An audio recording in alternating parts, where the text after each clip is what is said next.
പ്രതിസന്ധി ഘട്ടത്തിലാണ് യഥാർത്ഥ നായകന്മാരുണ്ടാകുന്നത്. അങ്ങനെ ഒരു പ്രതിസന്ധിയിലായിരുന്നു നമ്മുടെ സൺറൈസേഴ്സ് ഹൈദരാബാദ്. ആ പ്രതിസന്ധിയെ എങ്ങനെ മറികടക്കണം എന്നുള്ള ചിന്തയിലായിരുന്നു അവർ. നമുക്കറിയാം IPL ഇതുവരെയുള്ള മത്സരത്തിൽ അവരുടെ ബാറ്റിംഗ് ലൈനപ്പ് എവിടെയും മോശമായിട്ടില്ല. പക്ഷേ അവരുടെ ബോളിംഗ് യൂണിറ്റ് നന്നേ ദുർബലമായിരുന്നു. അതിനെ എങ്ങനെ കോർത്തിണക്കി കൊണ്ടുവരാമെന്നുള്ള ചിന്തയിൽ മുഴുകിയപ്പോഴാണ് രാജസ്ഥാൻ റോയൽസ് എത്തിപ്പെടുന്നത്. അതായത് പരാജയമറിയാതെ വരുന്ന ടീമാണ്, ശക്തരായ ടീമാണ്. അവർക്കെതിരെ ദുർബലരായ 2 ഫാസ്റ്റ് ബോളേഴ്സിനെ കൊണ്ടുവരുന്നു.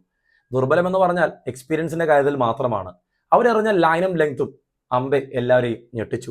പ്രഫുൽ ഹിംഗെ, അതുപോലെ തന്നെ നമ്മുടെ സാക്കിബ് ഹുസൈൻ. ഒരാൾ ബീഹാറുകാരൻ, മറ്റൊരാൾ വിദർഭക്കാരൻ. ഇത് രണ്ടുപേരും കിട്ടിയ അവസരം ഏറ്റവും മികച്ച രീതിയിൽ ഉപയോഗിച്ചു.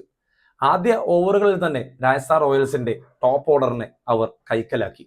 പ്രഫുൽ ഹിംഗെ 4 വിക്കറ്റോടുകൂടി തുടങ്ങിയെങ്കിൽ മറുവശത്ത് വന്ന് സാക്കിബ് ഹുസൈൻ യശസ്വി ജയ്സ്വാളിനെ എടുത്ത് അതിനെ അങ്ങ് പൂർത്തീകരിച്ചു. രവീന്ദ്ര ജഡേജയും ഫെററയും ചേർന്ന് ഏറെ പണിയെടുത്തിട്ടാണ് രാജസ്ഥാൻ റോയൽസിനെ വലിയൊരു തോൽവിയിൽ നിന്നും രക്ഷപ്പെടുത്തിയത്. പക്ഷേ സാക്കിബ് നിർത്തിയില്ല.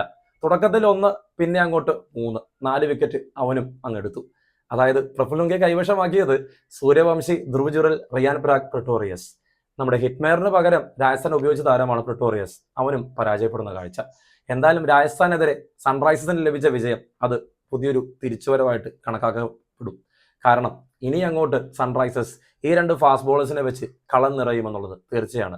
എന്നാൽ ഇവർക്ക് ഇനി അങ്ങോട്ട് കാര്യങ്ങൾ എളുപ്പവുമായിരിക്കില്ല.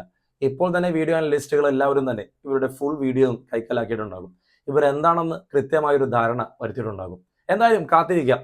ആവേശ പോരാട്ടമാണ് IPL നടന്നുകൊണ്ടിരിക്കുന്നത്. അത് ഏറ്റവും മികച്ച രീതിയിലേക്ക് മാറുന്ന കാഴ്ചയും.